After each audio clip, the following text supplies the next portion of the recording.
ติรัตนะเกี่ยวเจ้าตั้งสามประการอันมีพระพุทธพระธรรมพระสงฆ์อันเป็นสรณะที่เปิ่งตีเคารพนับถืออันสูงสุดในชีวิตกราบคารวะแตบไตไวสาปุญญาปารมีธรรมประเดชพระคุณหลวงปู่พระเทพโกศลที่ปรึกษาเจ้าคณะภาคเจ็ดเจ้าอาวาสวัดศรีโสดาพระอารามหลวงตำบลสุเทพอำเภอเมืองจังหวัดเชียงใหม่ประเดชพระคุณหลวงป่อท่านเจ้าคุณพระเทพปริยัติเจ้าคณะจังหวัดเชียงใหม่เจ้าอาวาสวัดเจ็ดยอดพระอารามหลวงตำบลจางเผือกอำเภอเมืองจังหวัดเชียงใหม่พระมหาเถรานุเถระเจ้าคณะพระสังฆาธิการตุเจ้าพระเนนจุตนจุองค์โดยความเคารพเจริญสุขเจริญปอนปอออกแม่ออกศรัทธานาบุญติ่นจองห้องวัดจุหนุ่มเท่าใจยิงก็ขอน้อมต้อนรับทุกท่านเข้าสู่รายการมรดกธรรมกับเมืองต่างสถานีวิทยุกระจายเสียงพระพุทธศาสนาแห่งชาติและสังคมคลื่นเพื่อการศึกษาพระพุทธศาสนาและวัฒนธรรมส่งสัญญาณกระจายเสียงจากสถานีวิทยุวัดฝ่ายหินตำบลสุเทพอำเภอเมืองจังหวัดเชียงใหม่สถานีวิทยุ CM77 วิทยุอินเทอร์เน็ตล้านนาสถานีวิทยุวัดหนองกายตำบลสันปะยางอำเภอแม่แตงจังหวัดเชียงใหม่สถานีวิทยุพระพุทธศาสนาจังหวัดเชียงรายกระจายเสียงตีดอยม่อนจำปีวัดพระแก้วจังหวัดเชียงรายสถานีวิทยุคลื่นพระพุทธศาสนาและจริยธรรมวัดพระธาตุเจ้าดอยสุเทพในระบบ FM 96.0 เมกะเฮิรตซ์ตลอดจนวิทยุชุมชนเสียงตามสายห่อกระจายข่าวตามวัดตามวาตามหมู่บ้านต่างๆพร้อมกันนี้กราบถวายการต้อนรับและเจริญปอนต้อนรับครูบาอาจารย์ท่านเจ้าภิกษุสงฆ์สามเณรและสาธุชนปออกไม่ออก FC แฟนรายการที่ได้มาติดตามรับชมรับฟังทางภาพและเสียงต่างสถานีมรดกธรรมวัดวังสิงคำต่างของเฟซบุ๊กไลฟ์ของ104ธรรมะคลายเครียดของวัดไฟหินตลอดโจรของสาธุชนญาติโยมที่ได้เข้ามาแล้วถวายพระธรรมเทศนาหรือร่วมกันเผยแผ่น้ำธรรมด้วยกัน1แชร์1บุญนั่นก็คือด้วยการกดแชร์เสียงธรรมะนี้สู่เพื่อนๆในกลุ่มโดยทั่วกันรายการนี้ดำเนินโดยกล่าวกับผมอาตมภาพพระครูวิสิทธิ์ศรีลาภรณ์เจ้าคณะตำบลประแดดเจ้าอาวาสวัดวังสิงคำตำบลประแดดอำเภอเมืองจังหวัดเชียงใหม่หรือญาติโยมเรียกขานกันว่าตุลุงในวังจะได้น้อมนำเอาเสียงธรรมะแบบปืนบานล้านนามาปบมาปะกับครูบาอาจารย์ท่านเจ้าสาธุชนญาติโยมตั้งแต่เวลานี้เป็นต้นไปวันนี้สภาพอากาศเย็นสบายตื่นเจ้าทำกิจวัตรส่วนตัวส่งน้ำส่งท่าไหว้พระนบธรรมจากนั้นก็ตรวจตราความเรียบร้อยภายในบริเวณวัดอากาศตั้งนอกเย็นสบายลมชุย ตั้งบนฟ้าก็ครึม2 วันมานี้ก็ยังอาจจะมีฟ้ามีฝนมาอยู่เนาะจะได้ก็ตามด้วยความเป็นห่วงเนอะญาติโยมก็เป็นห่วงครูบาอาจารย์พระเจ้าพระสงฆ์ตุลุงก็เป็นห่วงญาติโยมศรัทธาก็ให้ดูแลสุขภาพร่างกายกันทำจิตใจให้สะอาดบริสุทธิ์ จ เจ้ามาก็แบ่งจิตใจให้สะอาดสว่างสงบแล้วก็หวนคิดเรื่องราวที่ผ่านมาในรอบวันมีอะไรอย่างที่มันขาดตกบกพร่องก็เอามาแก้ไขในวันนี้เตรียมพร้อมที่จะปฏิบัติกิจภาระหน้าที่ของแต่ละท่านแต่ละรูปแต่ละคนหน้าที่เขามีอย่างพ่องเป็นอะไรอย่างพ่องเนี่ยต้องรู้หน้าที่มีหน้าก็ต้องมีหน้าที่เขามีอะไรอย่างก็ปฏิบัติของเขาแต่ว่ามันขาดอะไรอย่างไปกะมันเกินอย่างไปกะวันนี้เราก็เอามาแก้ไขปรับปรุงให้มันดีขึ้นก็จะทำให้การดำเนินชีวิตการปฏิบัติหน้าที่ต่างๆของเราก็จะเป็นไปด้วยดีบสะดุดกิจการงานทุกอย่างบ่ว่าระบบราชการแม้แต่ต่างรัฐบาลเพิ่นยังมีแผนมีโครงการมีแผนเพื่อจะเขียนแผนเขียนอย่างไว้ว่าในรอบปีนั้นและรอบ4 ปี5 ปีนี้จะมีโครงการอย่างพ่องแล้วก็ดำเนินไปตามที่เพิ่นเขียนแผนเขียนอย่างไว้เฮาก็เหมือนกันก็ต้องมีแผนดำเนินการชีวิตเหมือนดังที่ บางพ่องแต่งงานกินอยู่ด้วยกันใหม่ๆก็ต้องวางแผนครอบครัวในช่วง2 ปีแรกจะเยี่ยหยัง2 ปีต่อไปจะเยี่ยหยังมีลูกมีเต้าแล้วจะบริหารจะได้อันเนี้ยก็จะทำให้ครอบครัวนั้นมีความสุขบรรยากาศงาน อย่างประเดี๋ยวเนี่ยเปิ้นมีการเลือกตั้งผู้นำท้องถิ่นนายกอบต.หรือว่านายกองค์การบริหารส่วนตำบลหนก่อนนั้นเป็นนายกเทศมนตรีเปิ้นก็จะมีนโยบายปนแถลงนโยบายก่อนเข้ารับหน้าที่ว่าจะเนี่ยอย่างพ่องปีนี้อย่างพ่องปีหน้าก็จะมีโครงการแผนงานเป็นปีไปถ้าเข้ามาปุ๊บมีแผนงาน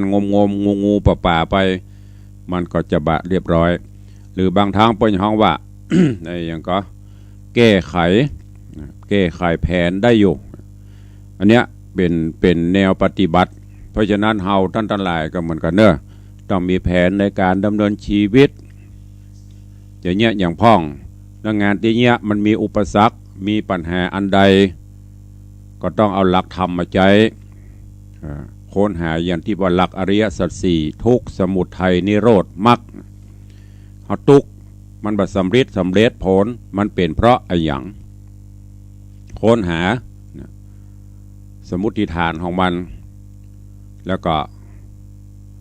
หาหนทางเอามาปรับปรุงแก้ไขสุดท้ายมันก็จะประสบความสำเร็จผลนี่คือหลักธรรมในทางพระพุทธศาสนาที่องค์สมเด็จพระสัมมาสัมพุทธเจ้าได้ทรงชี้แนะชี้นำพร่ำสอนมาตลอด 2,560 กว่าปีมานี้แล้วแต่เฮาท่านทั้งหลายบ่ค่อยได้นำมาใช้ถามว่ารู้ไหมรู้แต่ไม่ได้เอามาปฏิบัติฉะนั้นก็ฝากไว้เป็นข้อคิดยามเจ้ากับทุกท่านในวันนี้ก่อนที่จะได้ไปฟังน้ำฟังธรรมพื้นบ้านล้านนามรดกธรรมกำเมืองก็ขอตักตาย ขอ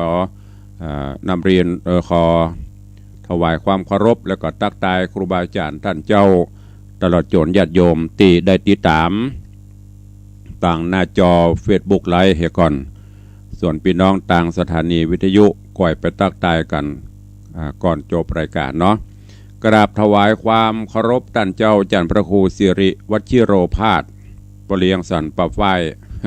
มอนิ่งยามเช้าสาธุอนุโมทนาเนอะม่วนเพลงฝากให้ครูบาสันปะฝ้ายตัวเนอะ เพลงม่วนเจริญปอนยมปีอภิวันอาหังวันตา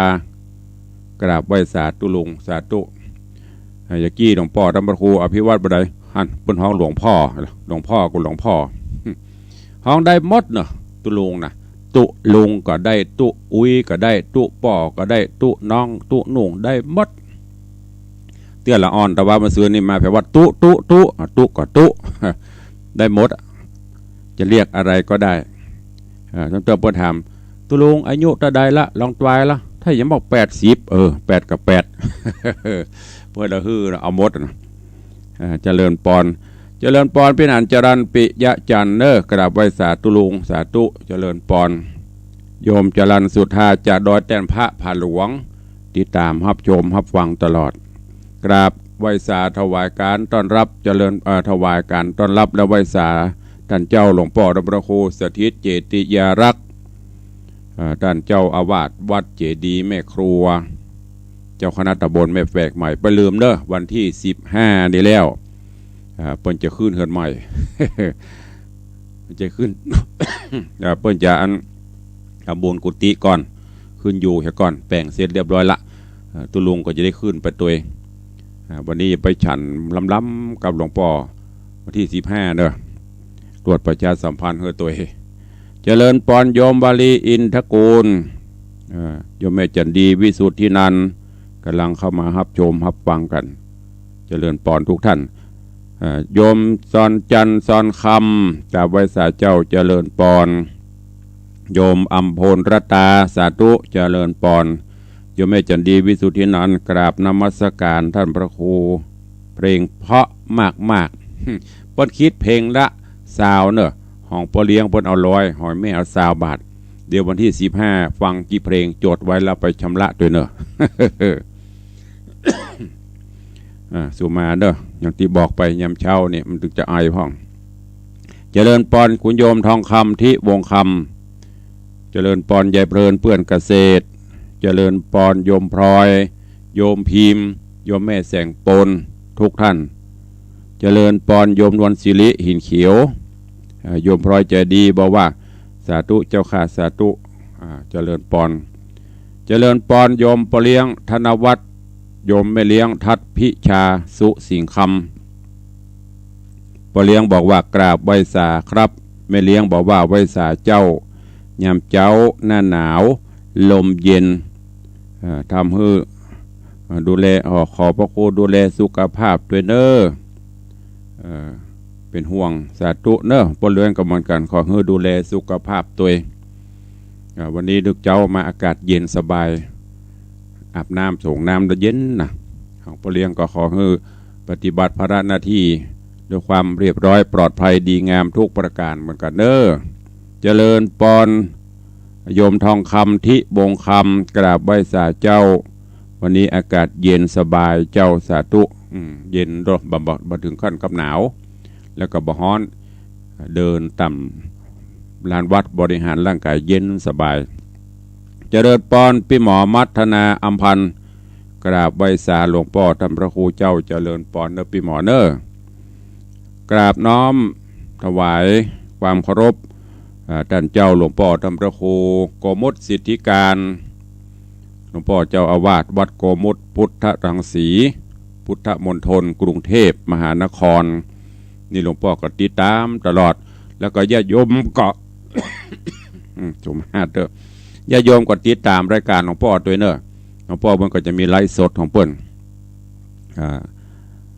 มีสาระคติข้อคิดข้อธรรมหลวงพ่อจะฮื้อตลอดว่าลองเข้าไปติดตามตัวพอเลี้ยงบอกว่ากาบไหว้สาธุลุงในวังน้ำธรรมคำสอนจิตใจสอนจิตสอนใจสาธุเจริญปอนตัวถวายการต้อนรับท่านเจ้าท่านอาจารย์พระครูประหลัดวิมลวัฒน์ท่านมหาพรหมวัดพวกจ้างบัวเงินก็ขอถวายการต้อนรับทุกรูปทุกท่านตัวเนอนี่ก็ที่ครูบาอาจารย์ญาติโยม FC ติดตามตั้งหน้าจอหน้าเฟซรายการวันนี้พร้อมกับกดอย่างก็นิ้วกดนี่ขึ้นมาโลเหรอก็เป็นกำลังใจดีอกดีใจตัวเอาแล้วนะเวลาล่วงเลยมานักแกวันนี้เสียงสัญญาณคงจะชัดเจนดีเข้าอู่มาเรียบร้อยแล้วก็ตั้งท่านผอ.ติดตั้งเรียบร้อยปรับเป็นห้องว่าปรับความเร็วของเครื่องขึ้นมาแหมเสียงใสสะอาดดีแหมเบิร์นจะฟังทางบ้านทางหน้าจอตัวก็ได้คอมเมนต์เข้ามาให้ตัวสัญญาณเป็นจะได้พ่องหลุดหายก็ พอเลี้ยงบอกว่าพอทุลวงตาล็อกเล็กล็อกเล็ก เพราะมันต้องพอหลายเครื่องวันนี้ทางตรงนี่ก็จะเป็นคอมใหญ่ทางขวามือนี่ก็จะเป็นโน้ตบุ๊กทางรูปนี่ก็เป็นโทรศัพท์3-4ตัวครับประเด็นนี้ต้องดูตลอดทำเดียวโฆษณามันจะสดขึ้นมาต้องคอยปิดพอก็ดูแลตั้งปุ้นตัวเก่าก็ดูแลตั้งเพะมาฟังน้ำฟังธรรมกันเฮียก่อนเนาะเอาสิ่งดีๆในยามเจ้าให้ก่อนโอ้กราบขอบพระคุณหลวงพ่อนักๆเนอะพ่อธรรมครูกมุตสิทธิการบอเสียงดีครับวันนี้ชัดเจนดี กราบสาธุเดชพระคุณหลวงพ่อเนอะว่างๆเดี๋ยวขอโควิดหายดีๆเนอะพ่อจะล่องไปพักผ่อนนอน ไปกราบนมัสการเดี๋ยวน้ำพริกตาแดงไปส่งสักกระปุกเนาะอยู่ตำปุ้นบล่ำด้วยฉันนะน้ำพริกตาแดงแคบหมูเนี่ยเหมาะเจนใดบ่ขึ้นมาบ้านเฮากันเนาะหลวงพ่อเนาะ อยู่ตำปุ้นนี่มีแกอาหารไทยถ้ามาเจียงใหม่อาหารเมียง โยมจันสายแปลงหลวงกำลังเข้ามาวังน้ำวังธรรมตันหา3เงาผูกที่3ผูกสุดท้ายแต่ยังบ่จบเตื้อเพราะทำแต่ละผูกยาว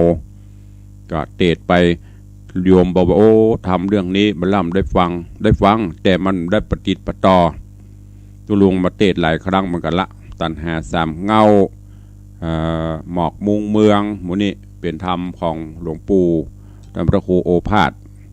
คณาพิบาลเปิ่นแต่งแต้มเตดกับม่วนฟังกับม่วนแล้วก็ใจได้ทุกเวลาเจิญทุกท่านติดตามรับฟังในตอนที่แล้วมาถึงตอนที่นางสาวเขมาได้ถึงแก่กรรมลงเปิ้นเอาศพจะเอาไปเผา พุทธเจ้าบอกว่าโอ้ฟังเผาเตื้อขอเอาสรีระร่างสังขารของนางเป็นวิสนาธรรมข้อคิดเตือนจิตเตือนใจคนที่มีชีวิตอยู่ก่อนแล้วก็เผานี่อย่างก็คือมาพอเหรอเมื่อเป็นคนนี่เปิดงามคนใดก็หลงคนใดก็ใครได้คนใดก็ฮัก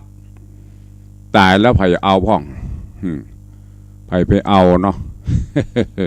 เอาฮือไผก็ตึงเบาตุ้ลุงเหรอเอามาบวชอยู่วัดบ่บวชชีตุ้ลุงก็เบาตายแล้วมันยังไม่ได้นี่นับวันก็นับจะเน่าเฟะไปเนี่ยสรีร่างสังขารของเราไม่มีประโยชน์บ่เหมือนงัวบ่เหมือนควายอย่างที่เคยบอกไปก่อนเมืองข้าวเมืองพวกงัวควายจ้างมาตายแล้วเหลือหนังดูเขาคนย่างเอาใจกันได้จะหลวงสุดแม่มปุ๋มปอดใส่คนก็เอาไปกินลำอิ่มต้องมนุษย์เฮาตายสหายพี่น้องบ่มีไผอ่วงคล้องอะไรสุดแต่ดุกพวกเอาขว้างตุ่มไก่กลัวจักเป็นภัยผีมาหลอกบ้านเนี่ยมีประโยชน์จะนะงามเปียงฟ้าประดูจะดังเทพธิดานางฟ้าตายป๊บเขาก็ตึมไก่ยุบเขาก็ตึมไม่ยุบ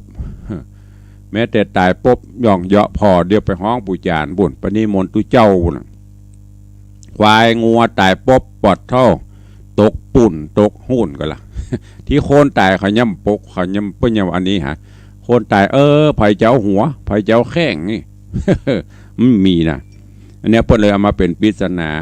แล้วตอนที่แล้วได้เทศนาที่เปิ้นถามปัญหาว่าเวลาคนตายไปเนี่ยนี่อย่างเปิ้นถึงเอาไฟ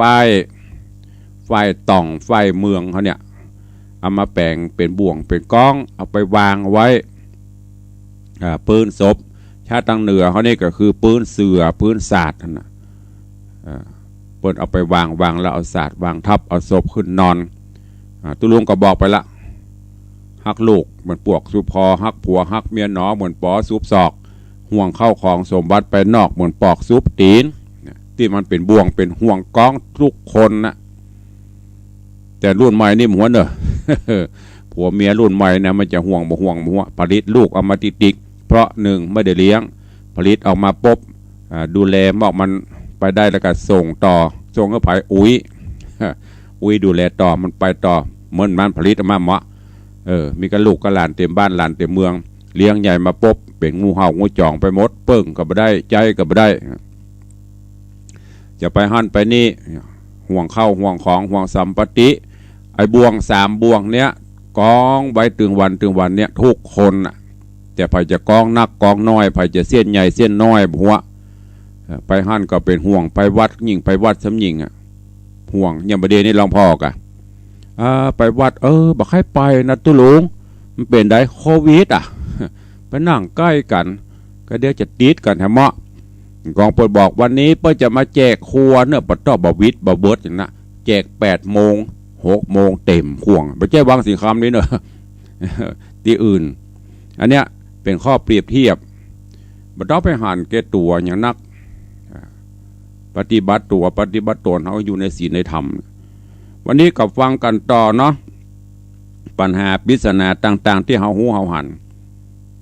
บอกว่าจะเป็นคันใดบอกว่าจะเป็นโกมบอกว่าจะเป็นเหตุการณ์ที่เวลามีผู้เสียชีวิตลงเพื่อจะมีปริศนาธรรมเราได้คิดวันนี้กับฟังกันต่อว่าเรื่องราวของตัณหา3 เงาจะเป็นจะได้เชิญทุกท่านติดตามรับฟังณโอกาสบัดนี้ นะโมตัสสะภะคะวะโตอะระหะโตสัมมาสัมพุทธัสสะสันตโบฟังลาโสตุจันนาสัพพุริสะทั้งหลายตั้งยิงใจหนุ่มเท่าตีได้ปาการเล่าติดตามถ่อมทาดาฟังยังรัศธรรมเทศนาตัณหา3 เงาลำดับมาแถมแล้วเราขอเชิญศรัทธาตั้งหลายหนุ่มเท่าจูงตั้งจิตใจเราถ่อมทานอดาฟังต่อไปไปนานีและนาตะตาน้อยกาดละนอนพญาปะเสนติโกสลราชมีปัสสาตะอาจยินดี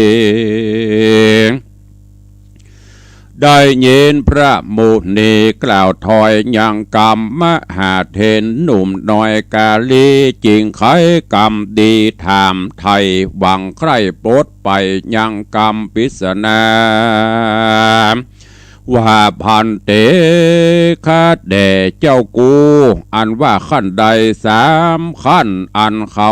กายฮื้อผีลงเหือนนั้นหากยักได้ทำตัวใดเล่าจะเทโลอันว่าพระมหาเถรหูแล้วยังกรรมเกี่ยวปริศนาจิงตอบตูนสาบัญญาว่าอันว่าขั้นใด3 ขั้นนั้นแน่คือหากมาได้ภาวะตั้ง3 อันเป็นที่เกิดที่ตายแห่งสัตว์ต่างหลายม้วนหมู่อันข้องค้างอยู่โดยกิเลสตัณหาเป็นที่ขึ้นลงไปหามาสู่หื้อสัตว์ตั้งหลายข้องค้างอยู่ทรมาน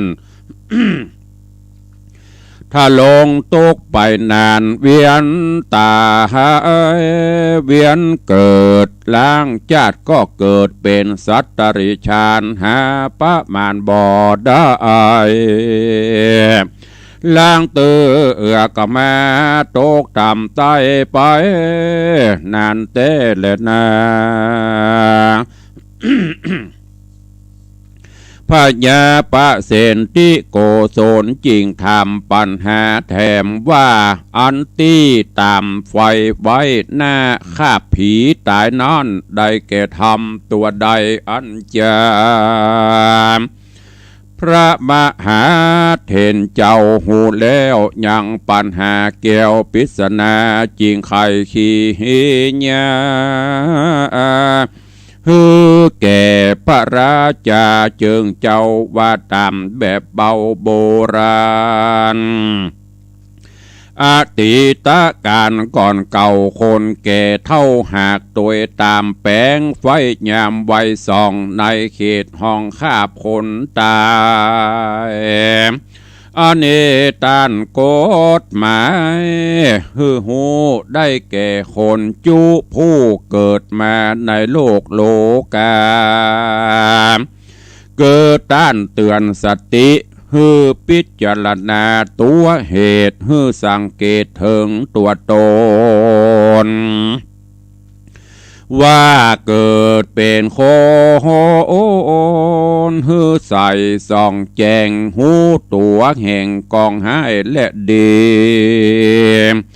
แล้วหืดนี้เสียต่างบาปอย่าได้แบกหาบตัวบาปกรรมอย่าเป็นคนมัวดำมืดบอดเป็นคนเมากอดอุปทาน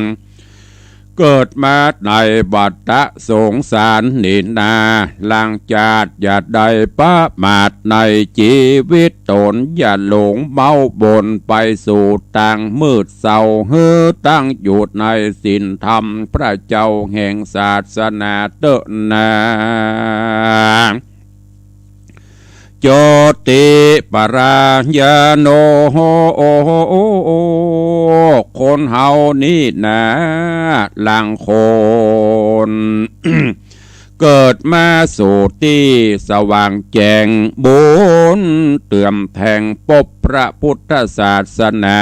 ปบบัณฑิตานักปราชญ์มาเป็นคนฉลาดด้วยปัญญาปฏิรูปเทศาตั้งเข้าของ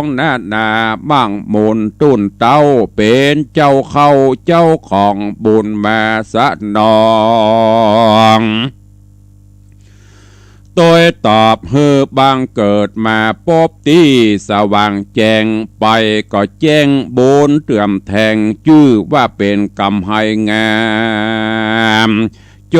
ติปราญาโน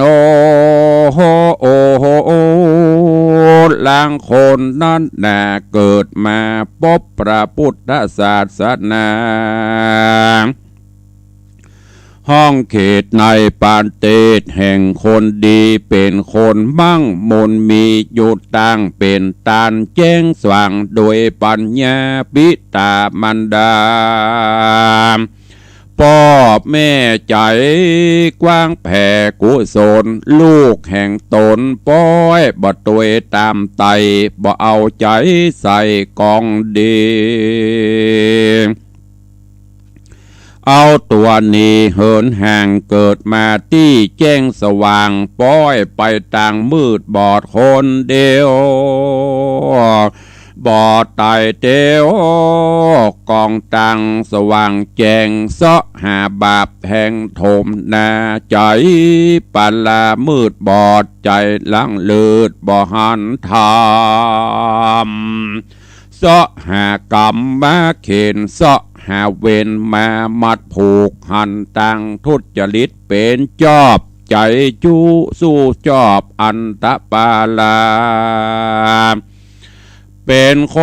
นเกิดมาที่แจ้งป้อยมาพบเตื่อมแทงเมื่อป้อยเอาบาปมาเตื่อมแทงเมื่อไปโลน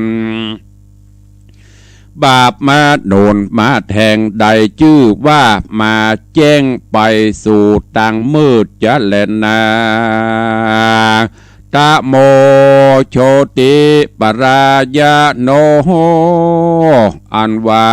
คนเฮานี้นาเกิดมาบ่ใจตี้ผาเสดในขกุลกำเนิดมิจฉาทิฏฐิข้ากูลที่มีแต่ความมืดบอดบ่หูรอดกองธรรมมัวกระทำกองบาปใจนั้นหยาบโดยอกุศลเอาตัวตนเองห่างมาเป็นคนนอกศาสนาบอกเข้าวัดว่าไวยสาพระเจ้าเป็นคนดำกำเศร้าจุวันยามแต่ว่าตัวเองบ่โตยตามข้ากุลเจือจาดบ่เอาวงศาที่เป็นคนดำเอาตัวจำดีกว่าบ่ลงเข้าป่าโดองดอน เอาตัวทอนห่างด่างเสาะก่อสร้างต่างดีเอาตัวหนีจากบาปหูขนาบโมหะเข้าสู่ศาสนาเป็นติจังเอาตัวตั้งอยู่ในศีลธรรมเอากุศลกรรมเป็นต่างเตียวไตใจเฝ้าไฟต่างตาน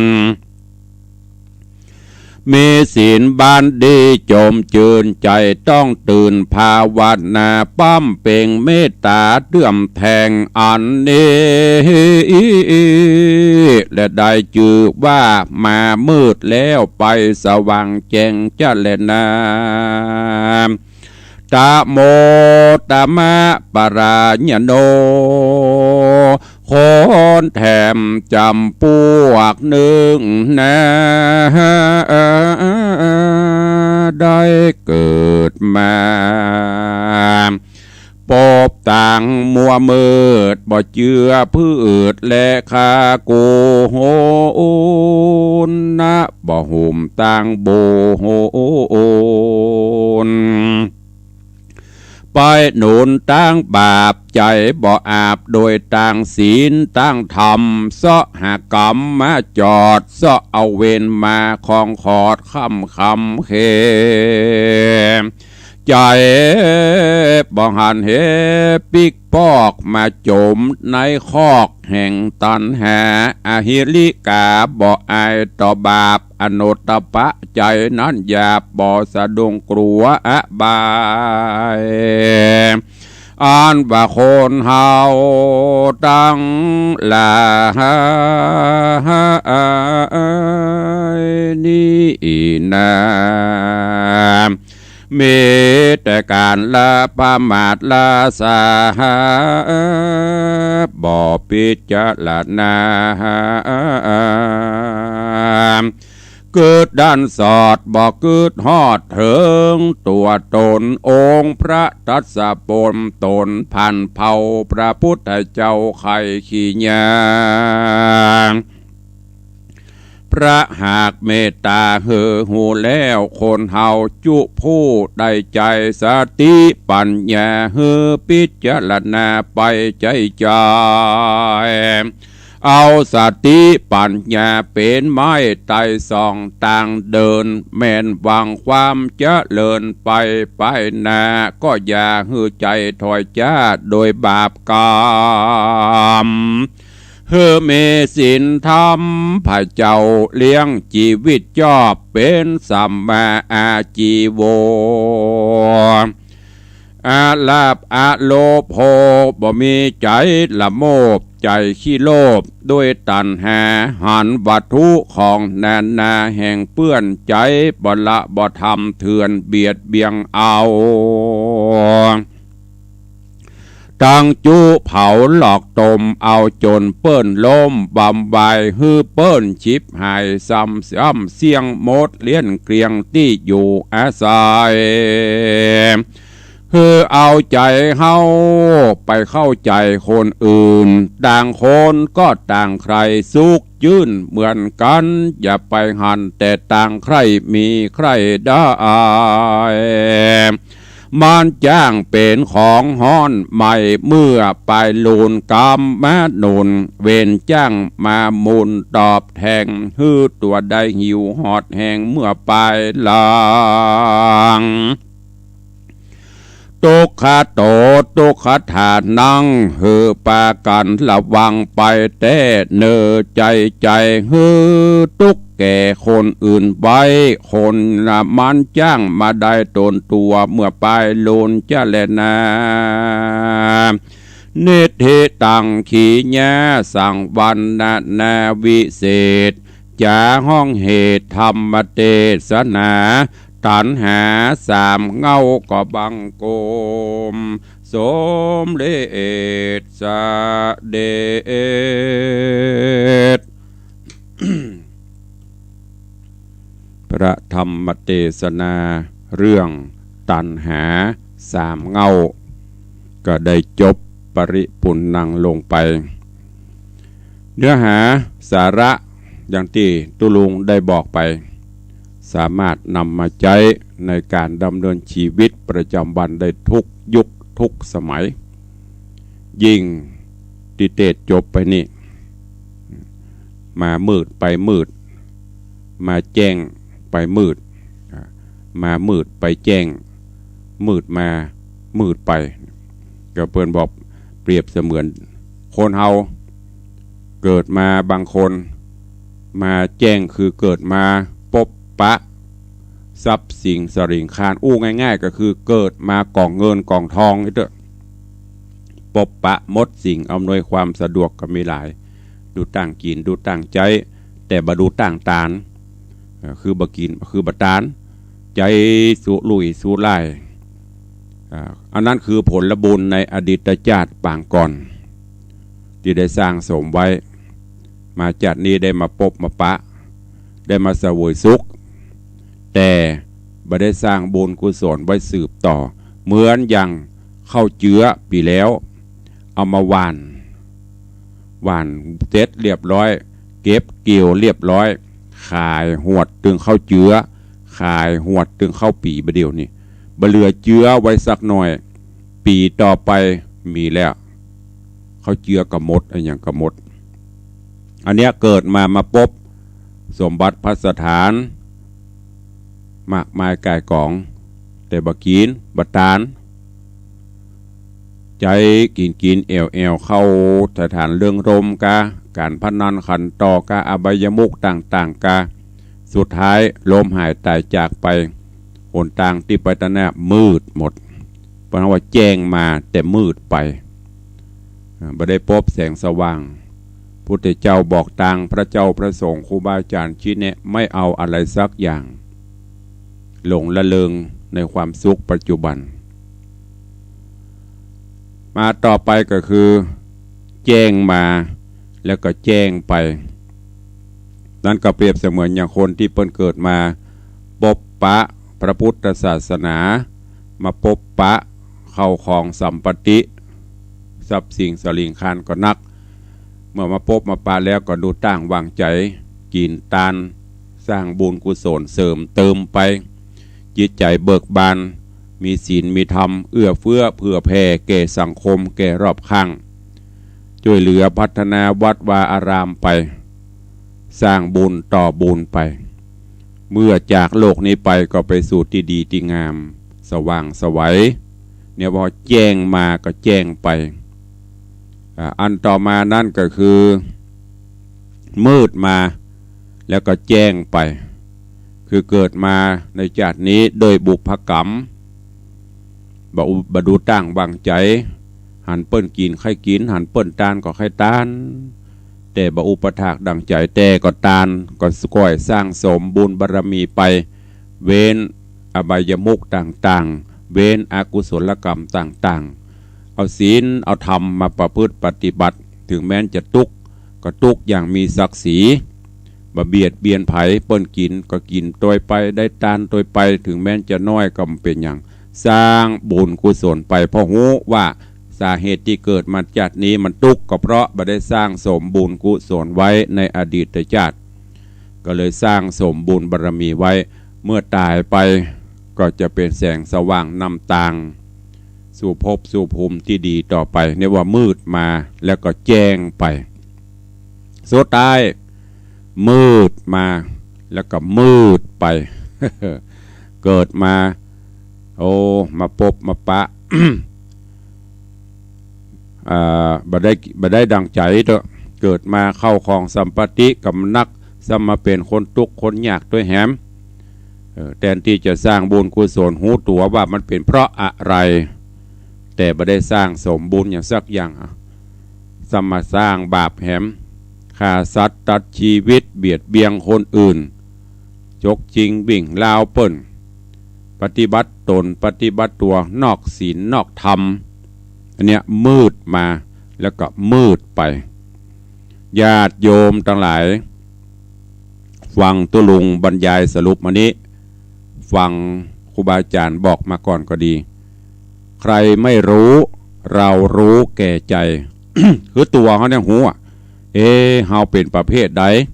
อย่างที่ตุลุงบอกมาบัดถ้าเอาอัน 84,000 ปันพระธรรมขันธ์อย่างเตื้อเอา4อย่างเนี่ยน้อมมาใส่ตัวเก่าพินิจพิเคราะห์พิจารณาพอรู้เฮาเป็นประเภทใดแจ้งมามืดไปกะแจ้งมาแจ้งไปกะหรือว่ามืดมาแจ้งไปกะหรือว่ามืดมากับมืดไปกะ อยู่ที่ตัวท่านเนอะลองเอาไปคิดดูตุลุงก็บ่สามารถจะหูอย่างจิตใจญาติโยมได้ไม่มีใครอย่างรู้ใจเราได้นอกจากตัวเราจะเอาไปใจหรือไม่จะได้ฝากเป็นข้อคิดกับทุกท่านปริศนาปัญหาธรรมที่บอกไปตะกี้กันเหมือนกันเนี่ยเป็นหลักธรรมคำสอนทั้งนั้นภาวะแห่งหนทางที่เขาจะต้องไปเปลี่ยนจะได้เปิ้นก็ชี้ก็แนะก็บอกมาตลอดดังนั้นตัณหา3เง่าตั้งแต่ผูกที่1มาจนถึงผูกสุดท้ายผูกที่3เตจจบอวสานลงไปฝากเป็นข้อคิดเตือนจิตเตือนใจทุกท่านที่ได้ติดตามรับฟังน้อมนำไปคิดนำไปพิจารณาและนำไปใช้ในการดำเนินชีวิตประจำวันเนอะก่อนที่จะได้ตักได้ตายหน้าใหม่ก็ขอประชาสัมพันธ์ข่าวสารเนอะกับญาติโยมทั้งหลายในวันที่9 มกราคมปีหน้าอย่าลืมมีนัดพบปะกันที่วัดฝ่ายหินสถานีวิทยุคลื่น 104.50 ก็จะมีงานทำบุญห้องส่งสถานีแล้วก็ตอดพระป่าเพื่อบำรุงสถานีวิทยุที่เราได้ฟังเจ้ากันหยุดถึงวันเนี้ยก็เชิญทุกท่านเนอะไปร่วมงานโดยพร้อมเพรียงกันทั้งคลื่นสีขาวคลื่นปกติเฮาทุกคลื่นบนก็จะมารวมกันที่หั่นในวันที่9 มกราคมที่วัดฝ่ายหินเนอะ วันที่8ถึงวันที่12 ธันวานี้ก็แถมเมื่อกี้วันดังที่ตะกี้ท่านอาจารย์พระครูอภิวัฒนาวิกรมผอ.คลื่นสีขาวก็ได้แจ้งไปเพื่อจะมีกิจกรรมเข้าวัดปฏิบัติธรรมที่ดอยที่ม่อนพระศรีสองเมืองหรือมาบ่อนดอยนางแก้วเขตติดต่อระหว่างเชียงใหม่เชียงรายมีการปฏิบัติธรรมมีการบรรจุวัตถุมงคลพระบรมสารีริกธาตุขึ้นสู่องค์พระธาตุจะเป็นที่ไว้ที่สาระหว่างญาติโยมศรัทธาในโอกาสต่อไปเนอะเปิดโอกาสให้ทุกท่านได้ร่วมทำบุญสุนทานกันไปไผว่างจะไปกับไปได้ตั้งแต่วันที่8ถึงวันที่12 ธันวาที่ม่อนพระศรีสองเมืองเวียงป่าเป้าใจแม่ละกับเวียงป่าเป้าระหว่างเส้นทางเวียงป่าเป้ากับดอยสะเก็ดก็ไปร่วมกันได้แล้วก็เชิญร่วมงานพระราชทานเพลิงศพที่วัดหนองปากครั่งตำบลหนองปากครั่งตัศลาหนองปากครั่งอำเภอเมืองเชียงใหม่เนอะตั้งแต่วันที่14วันอังคารที่14 ธันวาเป็นวันแรกแล้วก็วันเสาร์ที่18 ธันวาเป็นวันพระราชทานเพลิงศพหลวงพ่อท่านพระครูสุพัฒนกิจโสพลอดีตเจ้าคณะตำบลตัศลาหนองปากครั่งอดีตเจ้าวาดวัดหนองปากครั่งก็ไปร่วมด้วยกันเนอะอันนี้ก็ขอแจ้งทุกท่านตัวแล้วก็วันที่9 ธันวานี้ที่วัดดอนแก้วตำบลดอนแก้วอำเภอสระปีลายปิงนี่ก็จะมีงานทำบุญส่งน้ำพระธาตุเจ้าเจดีย์ของวัดเปิ้นถือเอาวันที่9 ธันวาของทุกปีเป็นวันทำบุญเชิญทุกท่านไปร่วมกันเนอะเข้ามาหาที่วัดวังสิงคำปีนี้ญาติโยมถามหาปฏิทินปกตืนล้านนาตุลุงก็ได้แจ้งไปแล้วว่าปีนี้โควิดมาวิตามินมีนัก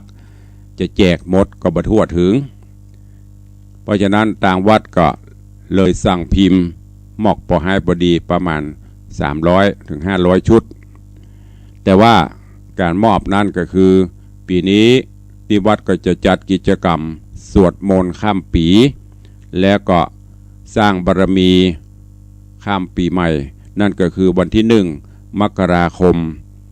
ก็จะมีการถวายทานต้นเงินต้นทองต้นเพชร3 ต้น 3 กล่องด้วยกันดังที่เขาได้ปฏิบัติมาทุกปี เพื่อนำจตุปัจจัยสมทบกองทุนนิธิวิสิทธิศรีลาภรณ์ที่ได้ตั้งมาเพื่อเป็นกองทุนในการพัฒนาวัดซึ่งกุปีเขาก็มีการสระดมทุนกันในช่วงวันเกิดของตุลุงแต่ปีนี้ปีนี้เราได้จัดในวันที่31ถึงวันที่1ก็จะได้จัดกิจกรรมสวดมนต์ข้ามปีสร้างบารมีต้อนรับปีใหม่ในการทำบุญสวดมนต์แล้วเมื่อเจ้าวันที่1ก็จะมีการทำบุญตักบาตรฟังโอวาทธรรมอวยพรปีใหม่แล้วหลังจากนั้นก็จะได้ถวายทานต้นเงินต้นทองต้นเพชรท่านผู้ใดจะร่วมเป็นเจ้าภาพทำบุญต้นบุญเปิดบุญปีใหม่กองบุญหรือว่าต้นบุญกองเงินกองละ300 บาทก็จะได้มอบวัตถุมงคลเหรียญและสติกเกอร์พร้อมปฏิทินปกตืนละนารูปเหมือนหลวงพ่อพระสิงห์คำที่เขาได้รอกันไว้จะได้เจิญไปประดิษฐานตามบ้านตามจองท่านผู้ใดร่วมกองบุญกองเงินกองละ300 บาทก็มอบให้1 ชุดกองทองสร้างบุญบารมีทำบุญกองทองกองละ500 บาทต่างวัดก็จะมอบพระกริ่งสติกเกอร์และปฏิทินหลวงพ่อพระสิงห์คำให้1 ชุดเป็นขวัญกำลังใจของขวัญปีใหม่เนอะกองบุญเพชรกองบุญละ999 บาท999 บาทก็จะมอบหลวงพ่อพระสิงห์คำองค์ลอยสติกเกอร์พร้อมปฏิทิน1 ชุดท่านผู้ใดมีเจตนาจะร่วมหรือสร้างบารมีธรรมด้วยกันตามกุศลและจิตเจตนาศรัทธาก็ได้เนอะตั้งแต่บัดนี้เป็นต้นไปเราจะไปถวายทานกันวันที่1 มกราคมวันที่31เมื่อคืนก็สวดมนต์ข้ามปีปั่มเปงบารมีธรรมไปจนถึงวันที่1เมื่อเจ้าก็ทำบุญตักบาตรแล้วก็เจริญพระพุทธมนต์แห่งครั้งหนึ่งต้อนรับปีใหม่วังโอวาทธรรมจากนั้นเขาก็จะลวดถวายต้นเงินต้นทองต้นเพชรตีญาติโยมเป็นเจ้าภาพขออนุโมทนาบุญขอบคุณกับโยมปเลี้ยงธนวัฒน์แม่เลี้ยงทัดพิชาสุสิงคำตวาตุลุงประกาศเป็นครั้งแรกในคลื่น96โยมปเลี้ยงธนวัฒน์แม่เลี้ยงทัดพิชาได้เป็นปฐมฤกษ์เบิกฟ้าเปิดบุญเปิดมหากุศลเปิดขุมทรัพย์ให้ญาติโยมศรัทธาโดยเป็นเจ้าภาพต้นเงินต้นเพชรต้นละ999 บาทจำนวน9 กูลป้อ21 ต้น21 กล่องตีว่ากล่องละปันก็เป็นปัจจัยอยู่ 21,000 บาทขออนุโมทนาบุญตัวขอบคุณโยมแม่ปั่นมีงานได้ร่วมพร้อมครอบครัวลูกหลานสามีกาเป็นเจ้าภาพต้นทองกล่องทอง1 กล่อง500 บาทนี่ก็ขอบคุณทุกท่านเนอะปฐมฤกษ์เบิกฟ้าที่กันทำนะก็ลวดยกมาเนี่ยเนอะกันทำก็มีของพ่อเลี้ยงก็หอมกันทำมาตัวก็ยกมาเปาะกันนี่แหละเดี๋ยวมันจะซ้ำกันนักของโยมแม่จันดีวิสุทธินันก็ตีเป็นต้นกล่องทองแล้วก็แหม500นะก็หอมสถานีไปโยมแม่ประณีก็เหมือนกันเป็นหอมร่วมยกมาเป็นยอดอันนี้เนอะเป็นตาลต้นเงินต้นทองปีใหม่หรือจะสมทบเพิ่มเติมก็สุดแล้วแต่เจตนาแจ้งให้ทุกท่านได้รับทราบตั้งแต่วันนี้เป็นต้นไปจนพุ่นถึงวันงานเนอะก็ขอบคุณตัวเอาละเวลาก็ล่วงเลยมานักแกใครจะอู้ใครจะจาใครจะเอ่ยตอนนี้ตังหน้าเฟซมีโยมอัญชลีคำกิติโยมตู่โยมปัทมาแจมโรกำลังเข้ามาใครจะผู้จาตังหน้าไม้เจริญปอนเข้ามาได้เจริญปอน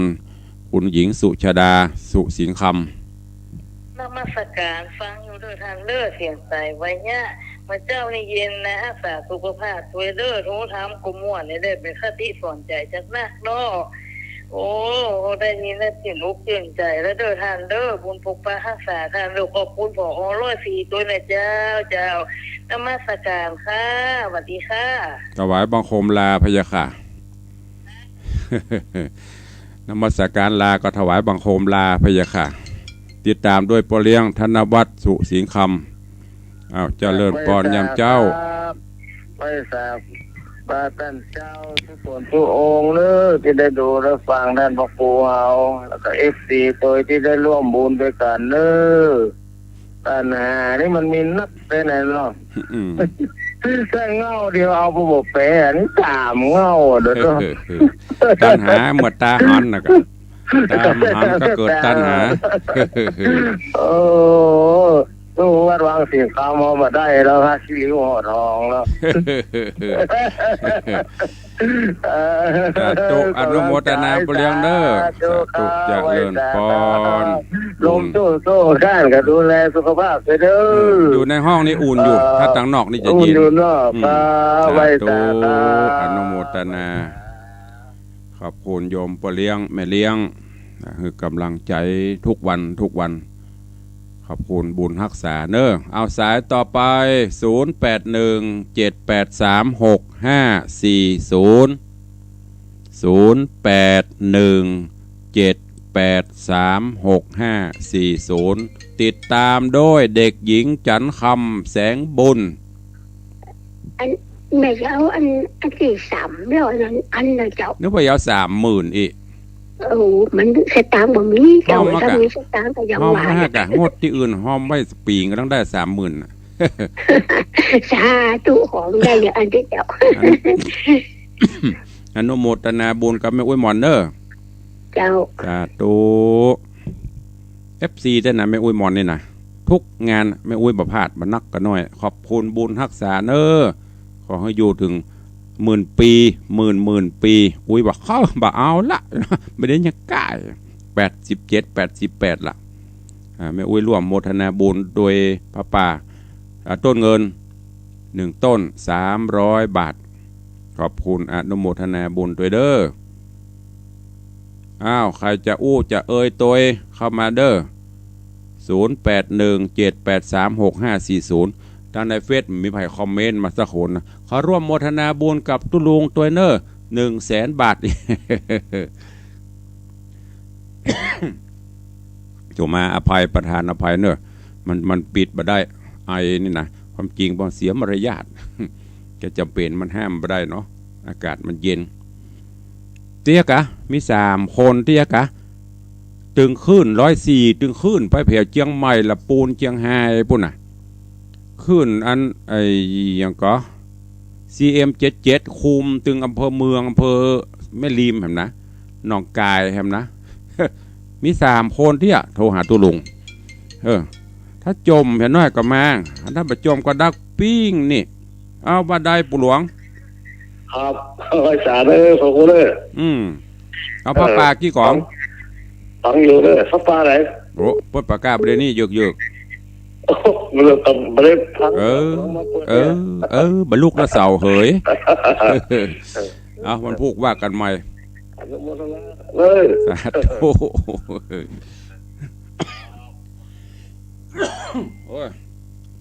ยิ่งเย็นขึ้นแม่จันดีเข้ามาใหม่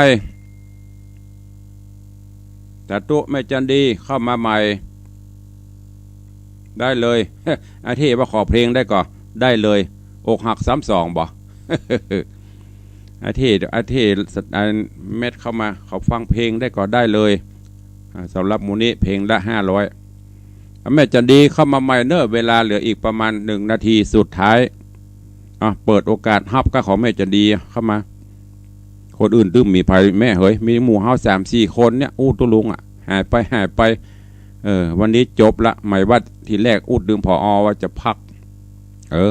ซ้ำจะมาเจองานอันนี้เหรอพักไม่ได้เหรอมันมีงานต่อต้องจาร่วมบุญกุศลขึ้นต้นปีใหม่มีแล้วเนาะดักบิงบินบอยมีก็ขอล่ำขอลาเวลาก็เหลือแฮมน้อยเดียว2 นาที มันมีไข่อู้ตัวละเอา กูเตี่ยออกล้ำวันนี้ออกก่อนถ้ามีคนโทรก็จะอู้ตัวไม่มีคนโทรก็หมดเวลาวันนี้ก็ขอให้เป็นวันแห่งความสุขของทุกท่านเนอะดำเนินกิจธุรกิจใดๆก็ขอให้สำเร็จผลขอคุณพระพุทธคุณพระธรรมคุณพระสงฆ์คุณพระสงฆ์อภิบาลคุ้มครองทุกท่านไม่ต้องโทรมาละหมดเวลามันมีเวลาฮับแล้วหมดเวลาเปิ้นเฮือโทรแต่เจ้าหลงลืมบ่โทรเปิ้นเวลาปะอวยพรนะกันแลดตะแลด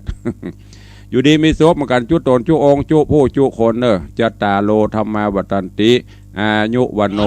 สุขังปะลังสาธุ